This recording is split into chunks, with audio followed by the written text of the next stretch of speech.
kasih Pak. Sebetulnya kami membawa rombongan 120 orang. Tadinya berharap dalam satu ruangan, kemudian berkenan Bapak menjelaskan kepemimpinan di era teknologi informasi.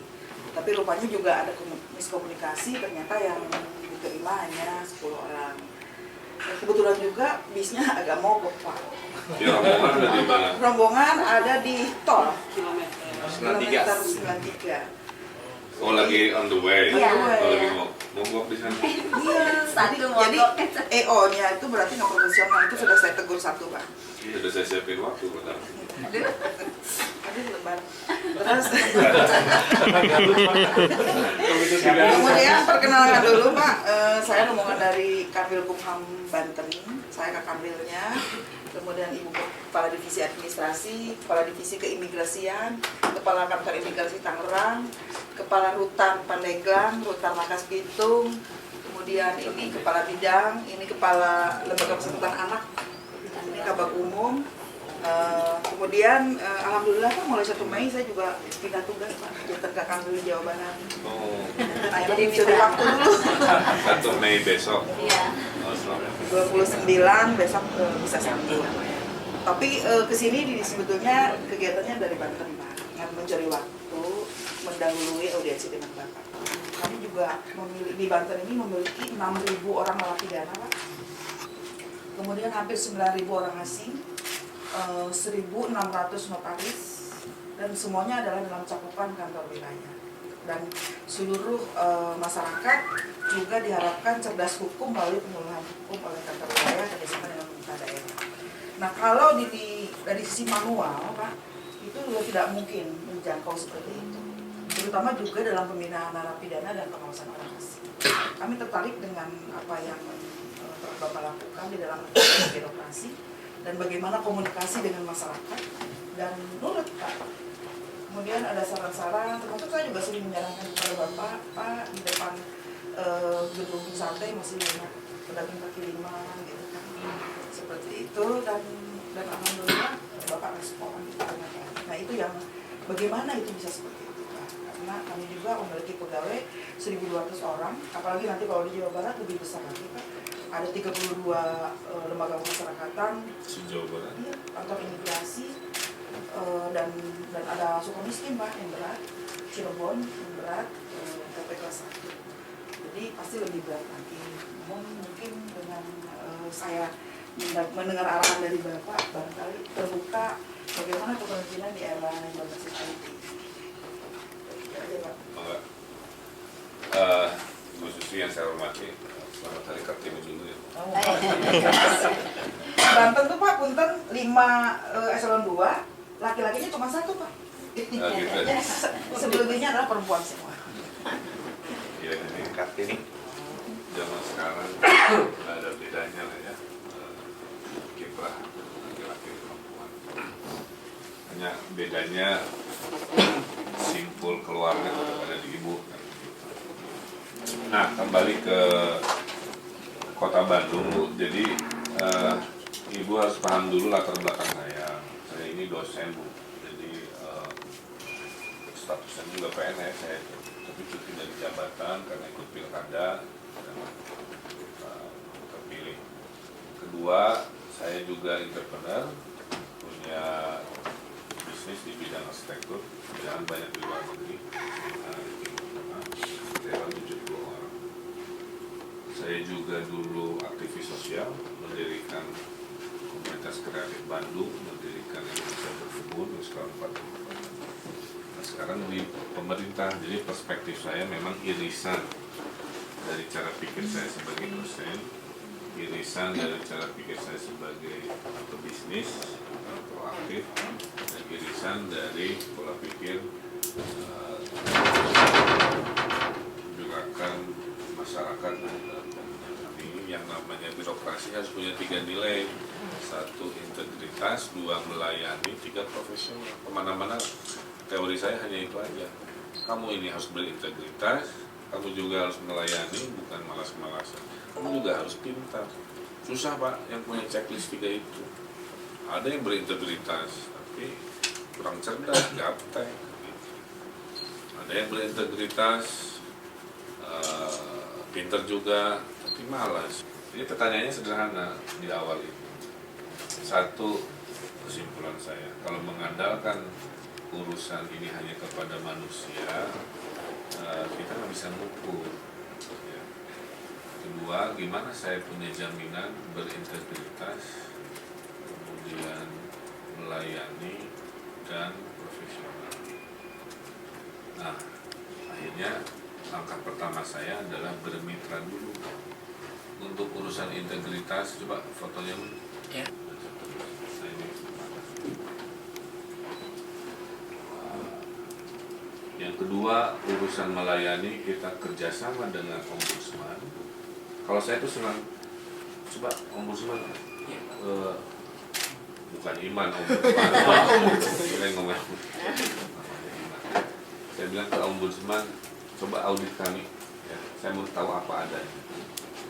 2013 ya, kami ini rapotnya merah semua lini. Ya. Terus untuk profesionalnya, saya minta pendampingan dari Menpan, tolong audit sakit kami, dulu nilainya 50 alias CC. Gitu. Nah, yang untuk berintegritas, nah, kira-kira begitu ya Bu. Dua yang saya lakukan, ini gitu. Satu adalah saya mengubah gaya kepemimpinan. Saya ingat dari sekolah dulu ada teori Ki Hajar Dewantoro, Ing Narso Suntolodo di depan, Ing Madya Mangunkarso di tengah, Tukul Handayani di belakang. Nah, kesimpulannya di level kota ternyata dibutuhkan Ing Madya Mangunkarso. Kan dalam teori itu nggak pernah dikasih tahu presentasi ini. Nah, tapi dalam kewali kotaan saya menemukan Ing Madya Mangunkarso ini sangat pas dari kacamata karyawan, bahwa wali kotanya ikut kontrol, ikut di lapangan, ikut mengarahkan. Ada 1-2 camat bilang ke orang, bukan ke saya, tapi saya dengar testimoni. Sekarang mah saya jadi semangat beresin PKL. Kenapa wali jadi ikut turun beresin PKL? Bukan berarti saya tiap hari begitu, tapi saya menunjukkan simbol aja bahwa saya udah aja kotor-kotor hayu juga. Bukan berarti saya seterusnya begitu, hanya menunjukkan kepemimpinan zaman sekarang bukan begitu. Nah, Ing Madya Mangunkarso inilah memberikan dorongan moral bahwa para pejabat ini bukan pejabat yang duduk manis di meja ber-AC dan lain sebagainya. Nah, yang revolusioner baru yang kedua strateginya. Selain mengubah gaya kepemimpinan sebagai pemimpin yang tidak susah dihubungi, sebagai pemimpin yang berada di tengah, saya menggunakan teknologi. Karena saya tidak percaya manusia bisa berubah dengan diceramahin gitu terus tiba-tiba jadi baik atau enggak. Saya pakai teori seudon aja gitu kalau urusan. Saya kunci semuanya dengan yang Ibu Bapak lihat ini. Pertama, karena saya dosen, saya rajin survei Pak. Kami ini survei setahun 3 kali, sehingga kalau publik ini kepuasannya turun, saya bisa mencari penyakit. Birokrasi sekarang tahu bahwa Pak Wali akan memonitor data-data komplain. Ini by system ya. Dari 10 ribuan komplain Pak, karena mereka tahu dimonitor. Nah, ini itu awal-awal lah. Kita kurang lebih hampir 90% komplain itu terjawab. Jadi psikologis warga itu Bu, asal kita jawab aja, itu bagi mereka itu udah 50% dianggap selesai. Nah, pertama dibuka itu, sehingga birokrasi tahu bahwa warga dengan kemudahan HP-nya itu akan melaporkan kamu loh. Seberapa sering Anda melihat camat menemui warga gitu kan? Kalau dia bilang, oh sering rajin Pak, Alhamdulillah, bintang 5. Oh, boro-boro lihat, nggak pernah tahu namanya siapa, minus dan seterusnya. Terus ke bawah kan? Nah, di sini KTP lama, minus, kasih keterangan. Atau Pak cepat Pak, Alhamdulillah. Jadi ini fair, ini rapor positif dan rapor negatif ya dari warga. register dulu dengan nomor KTP. Nah, apa yang terjadi? Kembali lagi dengan e-demokrasi ini, birokrasi tahu mereka akan dievaluasi bukan oleh atasannya, tapi oleh konsumennya diam-diam. Nah, kita sebagai pimpinan ada rekapnya tiap minggu. Mana kecamatan yang banyak ujiannya, mana kecamatan yang negatif, banyak komplainnya, itu menjadi basis saya. Pak Wali, saya warga Sukamiskin, ya kelurahan Sukamiskin. Tumben sih Pak Lurahnya ada terus di kantor dan tumben pelayanan cepat dan tumben nggak minta duit. Padahal saya udah siap-siap karena 2 tahun lalu saya dilama-lama dimintain duit terus ya. Jadi dia bilang orang yang sama berubah gitu. Beda kalau pejabat baru mungkin sama kantor. Kalau ini dia kaget orangnya sama berubah gaya. Karena ini itu satu testimoni ya. Karena tanpa begini saya nggak tahu unit mana yang bagus yang jelek. Masih semua asal bapak senang kan lapor yang baik. Itu udah beres. Ini mengubah pola pelayanan Pak dengan kawalan ombudsman itu membuat kami sekarang raportnya sudah tidak merah lagi, semuanya hampir hijau tinggal 4, sehingga kami melompat dari ranking buruk menjadi ranking 4 nasional. Dan target saya tahun ini harus ranking 1 karena 4 sisa yang kuning nanti saya pelajari kenapa kuning, ketemu penyakitnya. Saya bangun sistem ini, saya bikin aturan wajib lapor mingguan pakai foto, wajib melaporkan serapan anggaran per minggu atau per bulan. Nah ini Bu, sekarang saya tahu dari semua proyek di Bandung lokasinya di mana. Coba klik salah satu yang hijau. Jadi basisnya basis peta, karena kami kan kewilayahan ya. Tapi poin saya untuk kantor juga sama. Singapura negeri yang maju itu dia punya 1.600 software untuk menandakan negeri maju sebanyak itulah. Kita Bandung ada paling canggih sebab Indonesia 300-an. Tapi saya mau kejar 1.000 minimal. Nah itu contoh ya. Kita mengunci integritas selain komitmen tadi dengan KPK itu kita kunci sistem-sistem mengurangi korupsi. Kemudian ke BPPT online. Nah sekarang izin untuk menengah besar kita pakai online. Jadi warga nggak perlu ke kantor. Nah ini sebenarnya izin usaha apapun. Jadi daftarnya online, bayar fee-nya online, dokumen dikirim ke rumah. Karena saya ini berorientasi pada warga, setiap warga datang ke kantor kita, disitulah problem.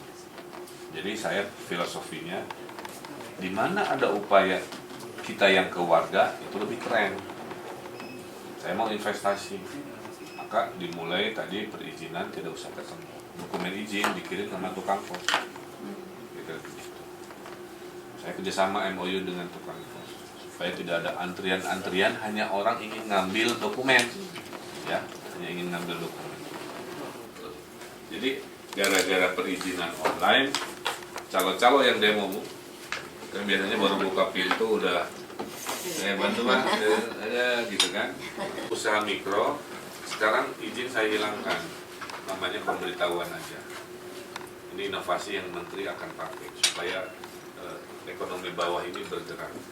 Wah, saya diporotin RT, RW, ini sebagainya, kasih usaha kelas begitu diganggu-ganggu kan. Nah ini kan saya hilangin aja, saya konsultasi ke Menko, ini boleh. Karena memang registrasi definisi usaha mikro itu, saya terjemahkan registrasi itu dengan pemberitahuan. Jadi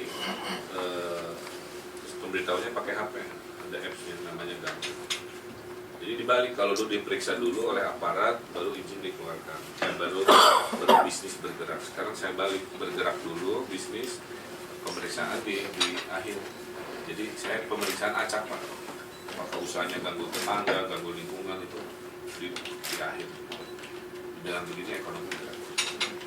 Nah, jadi dengan pola begitu, apa yang terjadi? Itu tadi kami melompat dari tahun 2013 rankingnya pelayanan kepada masyarakat ini merah, kami ranking 4 nasional. Jadi ada foto yang most improve. Jadi kota yang paling cepat berubahnya pelayanan ya Kota Bandung alhamdulillah dari Ombudsman. Nah jadi itu Bu. Jadi kalau Ibu memimpin pasukan baru, terus Ibu berharap pasukan ini dengan pemimpin baru tiba-tiba akan balik kanan gitu ya. Oh, saya nggak percaya teori revolusi mental itu panjang lah kira-kira, bukan tujuan jangka pendek. Kayak saya Pak, sepedahan tiap hari ya Pak, baik itu kurang laku, tapi baik itu school laku. Jadi oleh generasi baru, gagasan saya malah lebih dipahami dibanding generasi orang tua. Jadi menandakan revolusi mental itu butuh waktu panjang. Tapi kalau dengan smart city, saya sekarang tenang Bu. Saya tenang, komplain-komplain itu ada yang merespon, ada daftarnya. Lurah camat juga tahu bahwa setiap hari mereka akan dimonitor, mereka tahu Pak Wali akan ngomen dan sebagainya gitu. Nah, sekarang yang menarik adalah semua unit kerja saya melek komunikasi.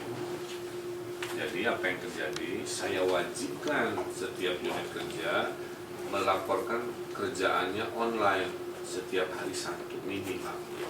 Ada 151 kelurahan, tambah 30 kecamatan, tambah 20-an dinas kan, minimal 200. Jadi di Bandung setiap hari ada 200 berita. Nah ini contoh. Kelurahan Sukamaju, dia punya akun Twitter Bu. Semua di Bandung ini punya akun Twitter. Jadi kalau saya jadi ibu ya unit-unit kerja ibu suruh punya akun sosial media, beritakan apapun itu di unit kerjanya sebagai akuntabilitas ke publik. Nanti tim ibu publish ke masyarakat. Ini loh migrasi lagi kerja, ini loh suasana ngapain di lapas mana sedang hal-hal positif kan begitu ya setiap hari. Kenapa? Karena masyarakat sekarang mengkonsumsi berita ini. Nah ini tiap kelurahan apa aja saya bilang dan basisnya harus foto Bu. Berbicara, Makanya sekarang trennya sebelum gali gorang-gorang selfie dulu. Saya perintah wali kota Bu. Sama tadi. Sebelum Bapak datang selfie.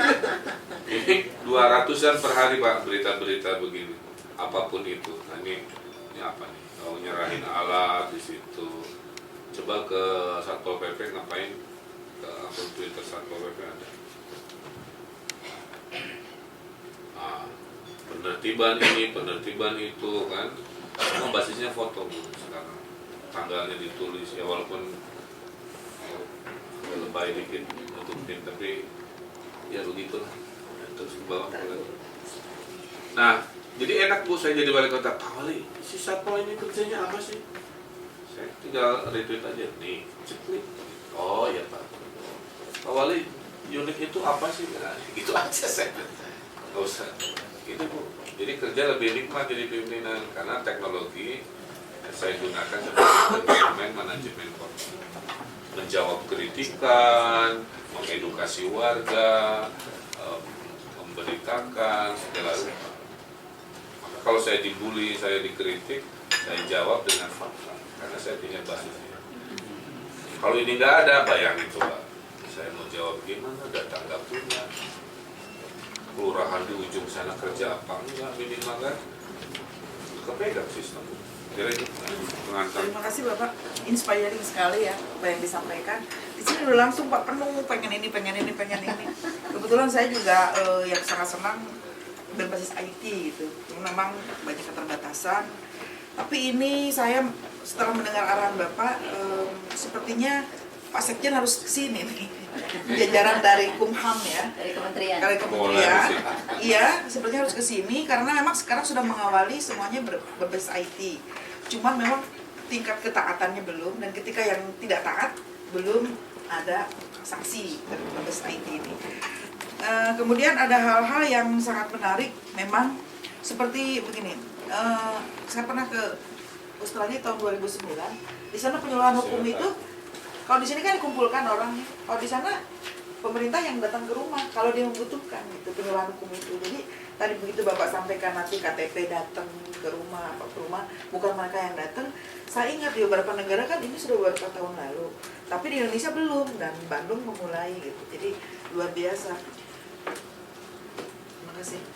Kemudian ada hal lain yang pasti akan kami terapkan, dan mungkin nanti kami akan lebih berkomunikasi dengan staf Bapak. Sama, jadi saya melihatnya kesimpulannya, setiap teori jemput bola itu keren. Dulu saya dari mana naik pesawat Garuda, ngecek imigrasinya tuh di dalam pesawat. Lupa Jepang. Jepang. Ya? Jepang, Belanda. On board. Menurut saya itu keren. Kalau itu bisa jadi inovasi, ya kalau mungkin ya. Buat ada sebentar terus hilang. Sekarang udah nggak ada lagi, Pak. Iya, maksudnya Sebentar aja tuh maksud hilang. Tahu kenapa? saya itu khususnya Bandung yang sekarang mendarat di misalnya, kan kalau kehujanan ngantri kan panjang. Pernah saya dari Singapura kan, karena antrian panjang, imigrasinya sedikit, terus memang di airportnya juga terbatas. Menurut saya kalau ada on board begitu ada kan tinggal turun, tunjukin. Iya. Nah hal-hal begitu kan ya saya kalau memang bisa. Termasuk, nah kami juga ngusulin ini, coba sistem antrian kita tuh namanya Q.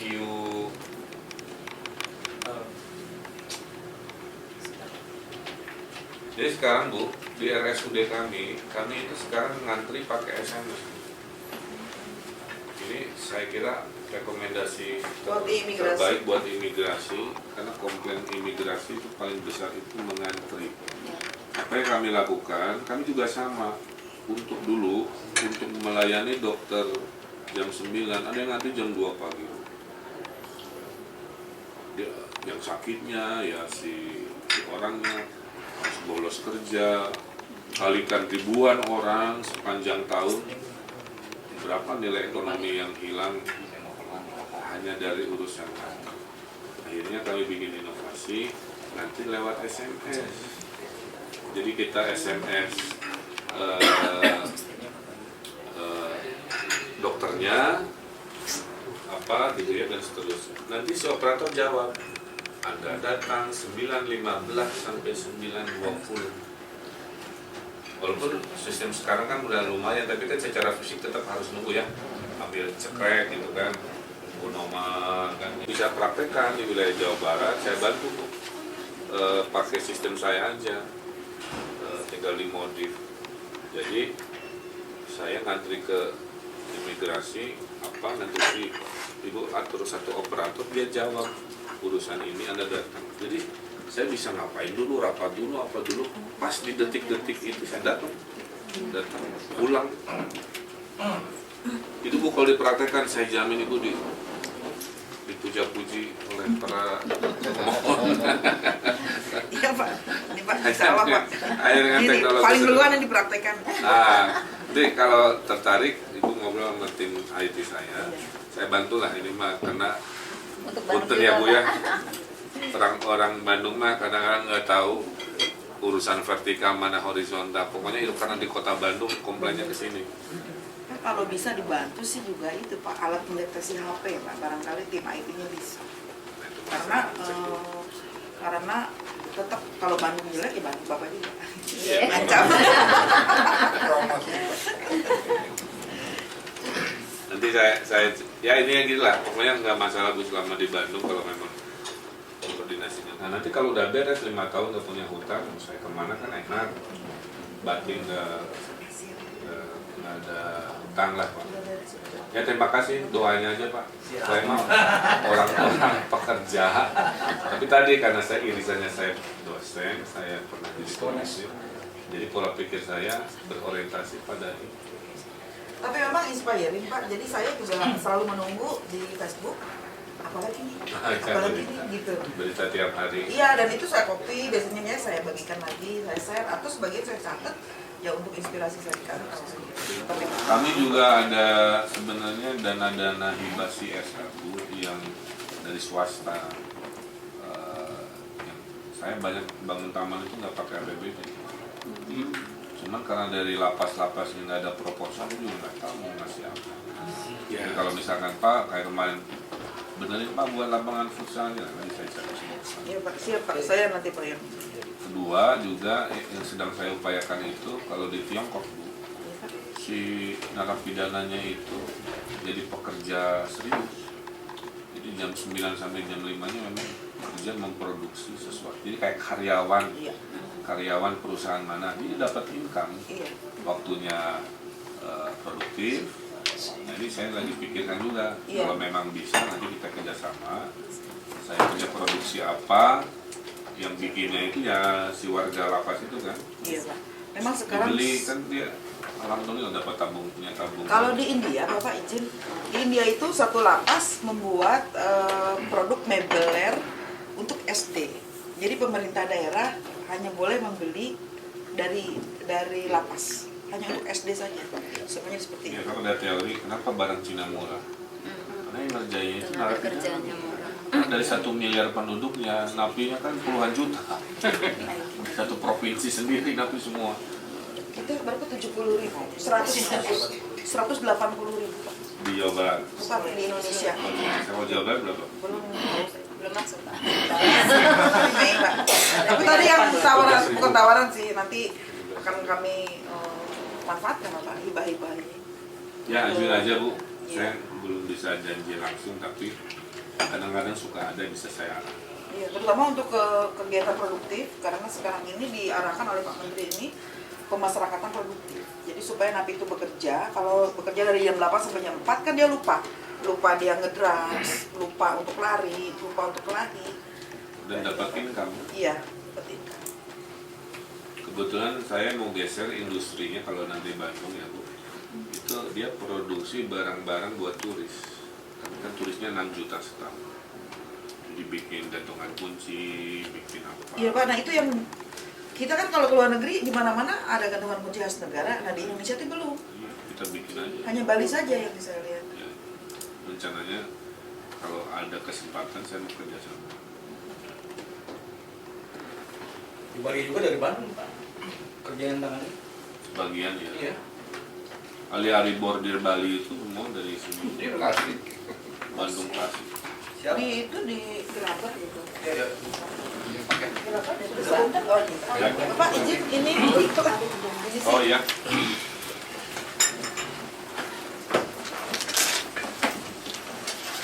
Mana? Foto. Munah. Nonton. Oke, maaf. Ya. Saya Satu, tulis dua. di Banten. Banten.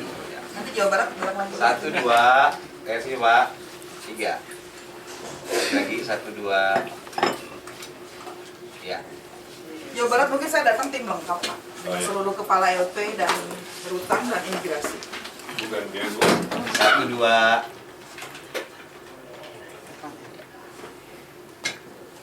Lagi-lagi 1, 2, 3. Ya. Sip.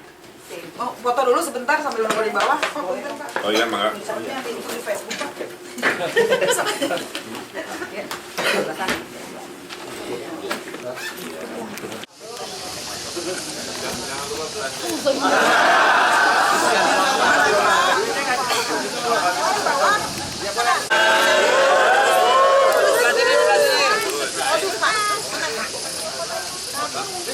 Satu, dua.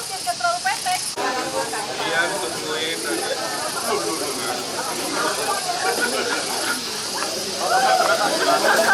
Lagi.